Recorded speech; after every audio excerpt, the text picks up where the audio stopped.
guys, welcome back to the magical world of Bookwarts. My name is Renuka and welcome back to yet another bookish video.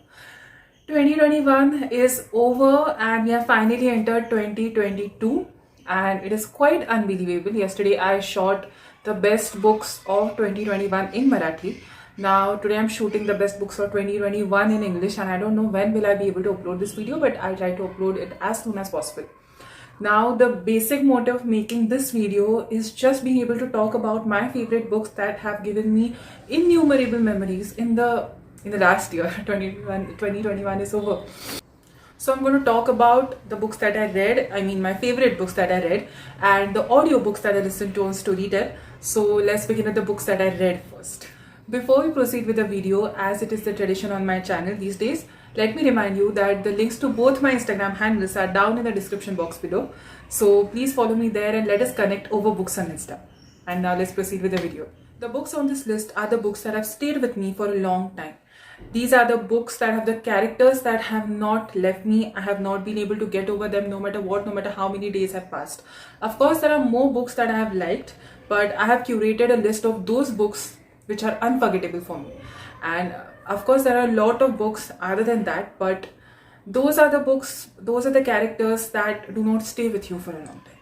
These are the books that are in my memory and will be with me forever.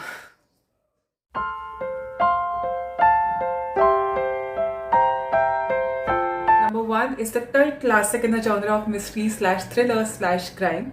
If you are a thriller lover, I'm sure that Agatha Christie is always there on your bookshelf and on your TBR. So the first book is The Murder on the Orient Express by Agatha Christie. Now I know that why is this book called as one of the best works of Agatha Christie.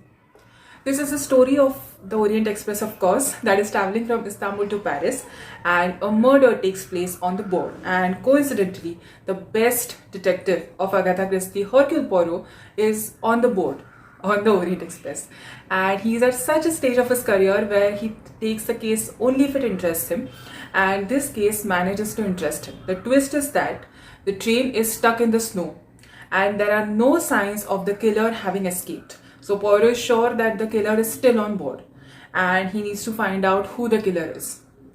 Sounds pretty simple, right? But no. Once you read it, if you haven't as of yet, please do. And once you read it, you'll come to know why is it called the best book of Agatha Christie. The plot line may seem to be very simple and straightforward, just like any other book. But when you start reading that, you come to know that what is going on the Orient Express and in the story in general. Of course, the character development, as usual in all the Agatha Christie books, is fantastic.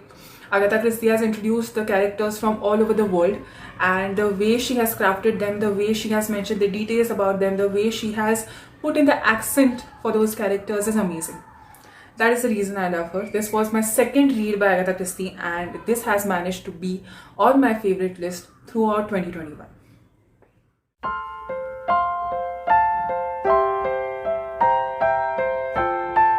The second book is Khachar Khochar by Vivek Shanbag, and this is one of the very few books that I read in the audiobook format. This is the story of a South Indian family that goes from rags to riches with the help of a spice business that is started by one of the members in the family. They are initially not in a very good financial condition. They are dependent on the father and the uncle financially, and it is a huge family. There are many mouths to feed. And hence the uncle decides to start a spices business, and fortunately it starts booming and they become rich.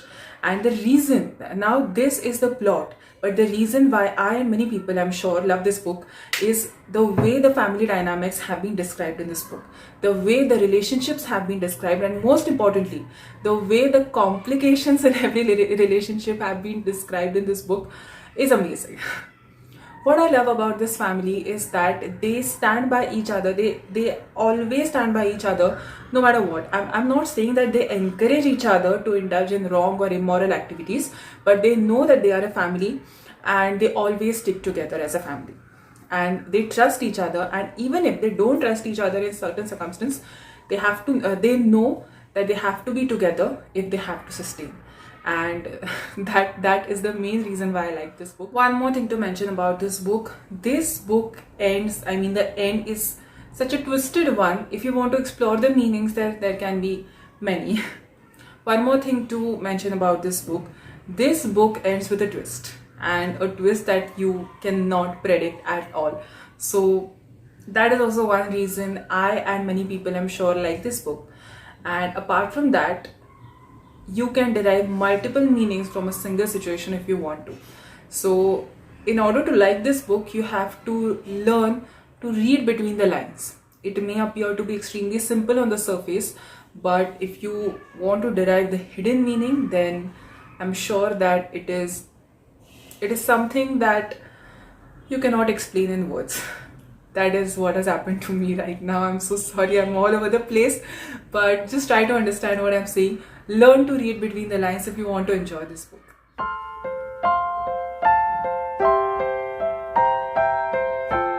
The next book is again extremely famous in the genre of mystery thriller, and that is The Girl on the Train by Paula Hawkins, and I just love this book. I read it like a maniac. You cannot put this book down once you start reading it. This is the story of Rachel, who travels on the train every day, and the train comes to a halt at the same place at the same time, and at that time she sees a house and she sees a couple over there, and she idealizes that couple. She thinks that they're the happiest couple on this entire planet. But one day she sees something that shakes her beliefs about this couple. That's all I can tell you. The plot line seems to be extremely simple. Rachel is alcoholic. She is alone. She's single. She is divorced, and that's all I can tell without giving away a spoiler. It may seem to be extremely straightforward, but no, it is amazing. It is a roller coaster, of course, and yes, this book has multiple narrations. So character 1, 2, 3, then 2, 3, 1, 3. That's how it goes. So it can be a bit confusing at times. Sometimes you can lose the track. You have to get a hold of that story again. But if you manage to do that, then I'm telling you, you cannot put this book down. One more thing to mention about this book, I think it is a trend these days, and it is very much advisable when it comes to writing a thriller. I'm sure that every single character is a grey character in this book. You cannot trust any character. No character is trustworthy. Nobody is completely transparent. Everybody has secrets. Everybody is mysterious. And I'm sure this is not a spoiler. This is just my derivation and my observation. And that is what makes a thriller more interesting, because you just keep on guessing for the solution. You just keep on guessing. You just keep on thinking what the resolution is. But the moment you think that you have reached the end, you have reached the conclusion, your beliefs are shaken again. That is what this book does to your brain. Again, it is very beginner friendly. It has been written in an extremely easy language. So I'm sure that you can get a hold of it pretty soon. And this is wonderful.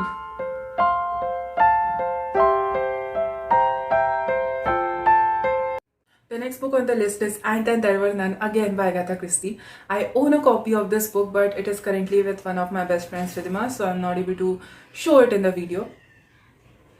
I came to know why Agatha Christie books are called the classics. They are relevant, they are enjoyable at any point of time.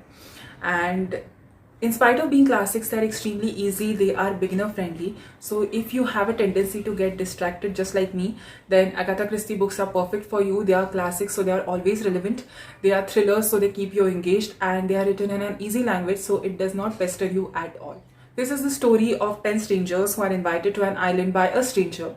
They are told different reasons. I mean, they get letters and they are told different reasons. Different names are mentioned in their letters, but they're invited to the same island. None of them knows each other, and their host is missing. And that is where the story starts.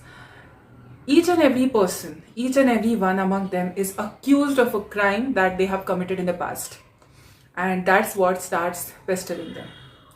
And this book, believe me, I'm sure it is the best Agatha Christie book ever. The end is unpredictable, and I mean it. It is absolutely unpredictable. No matter how many predictions you make, no matter how hard you try to guess, you cannot guess the killer. You cannot guess the end. And the moment you feel that, yes, I have come to the end, you realize that that is not the end. That's it. That's all I can tell you. But this book is again one of my most favorite books that I have read so far. And Agatha Christie is amazing.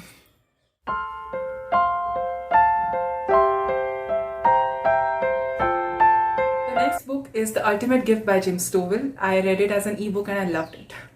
This is the story of Jason, who's a rich, spoiled brat. His great-granduncle passes away, leaving nothing for Jason. But the lawyer friend of his great-granduncle, with the help of his lawyer friend, his great-granduncle's lawyer friend, Jason has to complete 12 tasks in the 12 months, that is 1 year.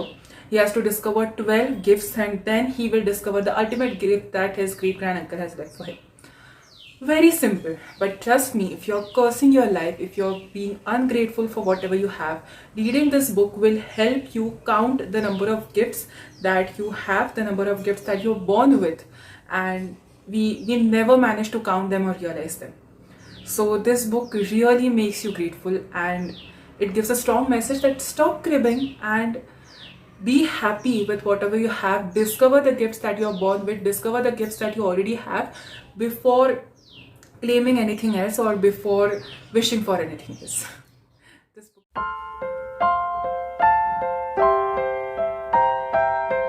The next book is The Boy in the Striped Pajamas by John Boyne.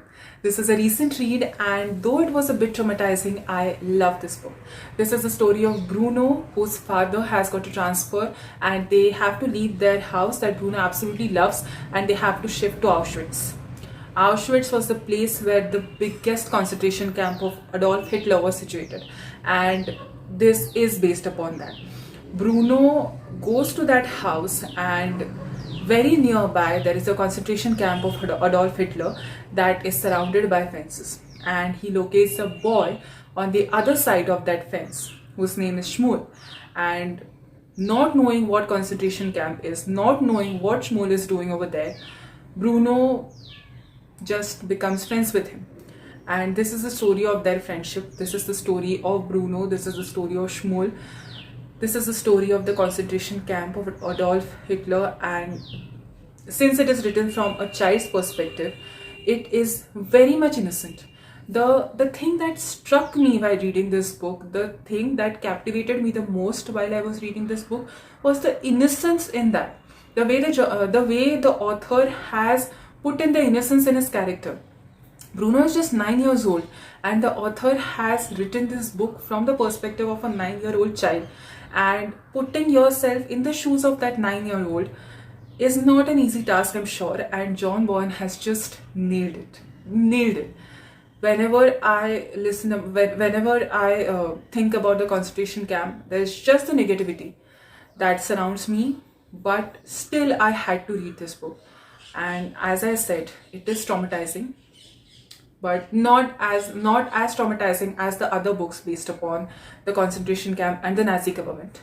But still it is traumatizing, but it is wonderful.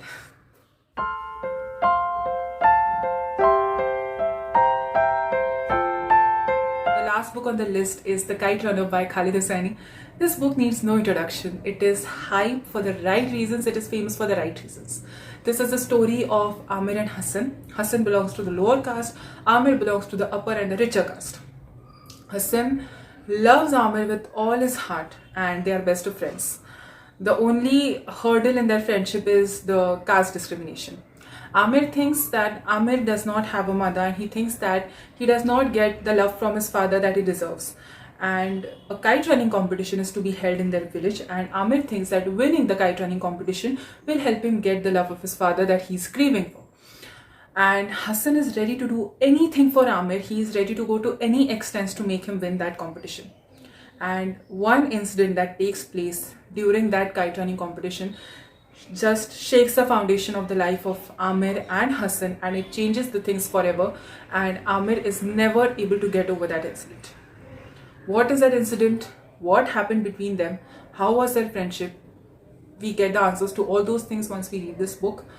The plot line seems to be very simple, but the way the author has put in the emotions in these characters will stay with you forever. I will not say that I cried while reading this book, because it is not easy to make me cry. I'm not an emotional person. But I was able to feel the emotions of all the characters. The characters are very well crafted, very well developed, and the character of Amir, the character of Hassan, the character of Baba will always, they will always stay with me. They'll stay with me forever. That is how beautifully the characters are developed, and this is perhaps the best book that I read in 2021. Having spoken about all the books that I read, let us move on to the books that I listened to, the best audiobooks of 2021. I'll insert all the screenshots of all the audiobooks so that the name of the authors and the name of the narrators will be visible. Of course, I know the names of the authors, but it is not possible for me to memorize the names of the narrators. But the narrators of all these books are fabulous.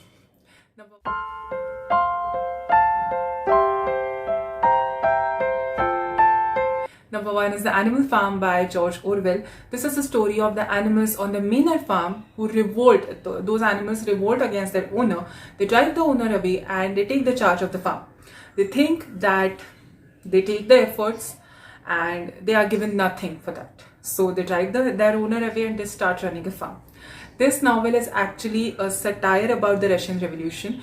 This novel makes sarcastic comments over the loopholes in the system of the government.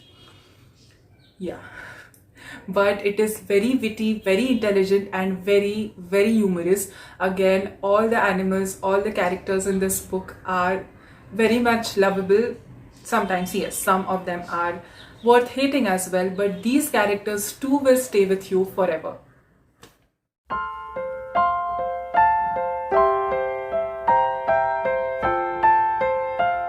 The next book is Coraline by Neil Gaiman. An extremely famous book and an extremely famous author. The best part of this book that it is narrated by Neil Gaiman himself. So it's just amazing, and Neil Gaiman is a fantastic storyteller. He's an amazing narrator. The voice modulations he has given are superb. This is the story of Coraline, who is very much courageous. She is very brave. She discovers a door in her house that leads her to another dimension, and suddenly she has to take up a task which does not suit her age, but she faces it very bravely in the other dimension. That's all I can tell you. Though this is called as a children's book, though this is called as a children's classic, Coraline can be called as the Alice in Wonderland with a twist of horror.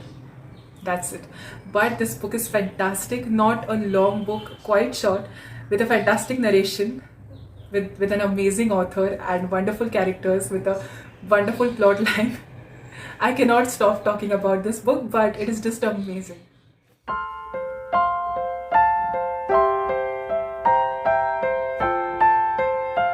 The next book is The Dressmaker of Khairkhana by Gail Emma Clement.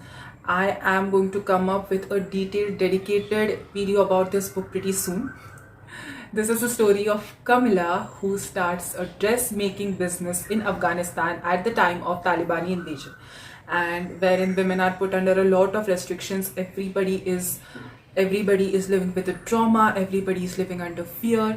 Kamila is such a courageous girl. She's just a teenager. She's just getting out of her teenage phase, but she chooses a brave path for herself, to feed herself, to sustain, and to feed her family. She just cannot give in. She actually wants to be a teacher, but just sitting there, just being helpless does not suit her at all. So she chooses to be a dressmaker. She runs her business, and this book is extremely inspiring and motivating. There is a journalist who is searching for an inspirational story of an inspirational woman, and she comes across the story of Kamila. Of course, the names of the characters in this book are changed for the purpose of safety of those characters, but that time period, the way the author has described it is amazing. It is very much scary, very much traumatizing, even though it is very motivating. You cannot give in, you cannot give up, you have to fight. And Kamila did that, and again, this book was just amazing, and it does deserve a dedicated video.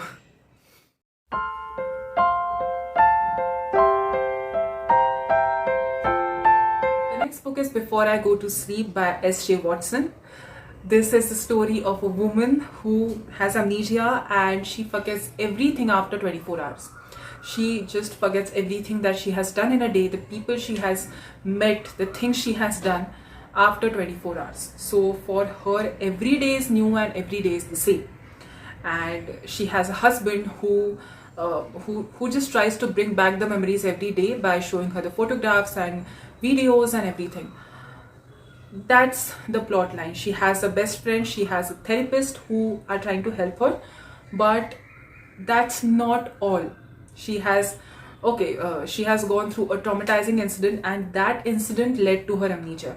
Now I just cannot reveal what that incident is, but the plot line seems to be very simple, but when you start listening to it and when you complete listening to it, when there's a twist, when there's a climax, you're blown away by the climax and the twist in this novel. Again, this is extremely unpredictable, and since it is a thriller, I cannot give away a spoiler, but believe me, this is just mind-blowing. It is mind-blowing.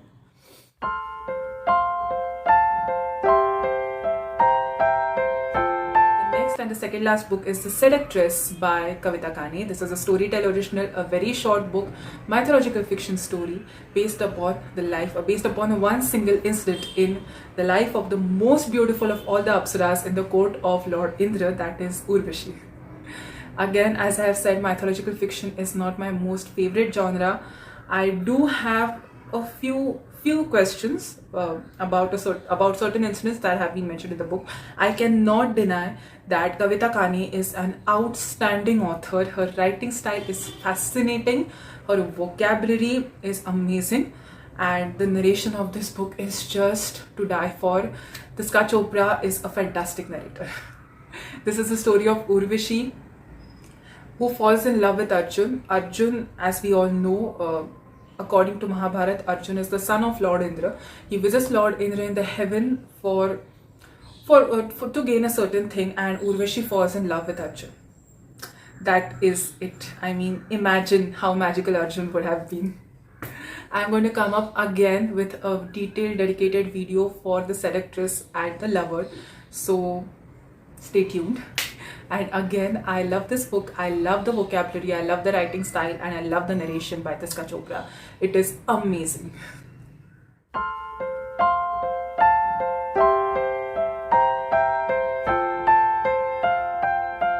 The last audiobook on this list, and my most favorite of all the audiobooks that I listened to in 2021, The Seven Husbands of Evelyn Hugo by Taylor Jenkins Reid.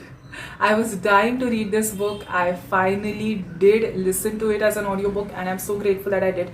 I'm very soon going to buy a physical copy of this book. I have to have it on my bookshelf, and this is a gem of a book. Okay, this is a gem of a book. I'm going to come up with a dedicated video for this book because I just cannot not make a video about it. This book is so good that reviewing it is an injustice to it. So I have just voiced my opinion about this book. This is the story of Evelyn Hugo, who is the superstar of Hollywood. She is amazing, she is beautiful, she is seductive, and apart from that, she is savage, she is unapologetic. Moni Grant has been chosen to interview Evelyn Hugo, and Evelyn Hugo wants her to write her autobiography, Evelyn's autobiography, and Monique is quite shocked by Evelyn's decision because she is not as well known. But Evelyn has her own reasons, and this is the story of the life of Evelyn Hugo. Of course, it is about her 7 husbands, but 7 husbands are just a part of her life. It is much more than that, and I'm sure it is very easy to judge Evelyn based upon her marrying 7 people in her life, but believe me, there are reasons for things that we do not know, and this book did teach me that think before you judge, think before you label any person as immoral or characterless, because that's the lesson Evelyn gave me, because everybody's life is not a bed of roses. Evelyn did make mistakes, Evelyn did go wrong, but she is unapologetic. She does not have any regrets in her life, and she has taken full responsibility of whatever she has done throughout her life. And I just admire the character. The characters again in this book are very deep. Again, these are the characters that will stay with me forever and ever. This book has a hangover. I was under the influence of this book for more than 2 weeks. I wasn't able to concentrate on any other audiobook. And also, this is a full cast audiobook. There are different people who are narrating different characters. There is a different person narrating Moni Grant. There's a different character narrating the perspective of Evelyn Hugo. And that is what makes this book more enjoyable. And the plot and the relationships in this book are very beautiful, very interesting, and very well crafted. This is not just the book of Evelyn Hugo. This is not just about her 7 husbands. This is about the relationships. This is about the friendship. This is about the love. This is about all the relationships that you have in your life. So yeah, that's it. That was my video for today. Those were all my favorites in 2021. All the books that I read, all the books that I listened to and I loved a lot. And as I said, that these books will stay with me throughout my life. These characters will stay with me throughout my life. I will never be able to get over them, over Evelyn, over Amir, over Hassan, over Rachel. I will never be able to forget them. Please do let me know down in the comment section, how was your reading experience in 2021? Are there any favorites? What are your favorites? Do you have any favorites on this list as well? Please let me know. I'll be waiting for your comments. Thank you for watching the video till the end, and you know the drill. Please leave a like, leave a comment, subscribe to my channel, and help me spread a lot of bookish love.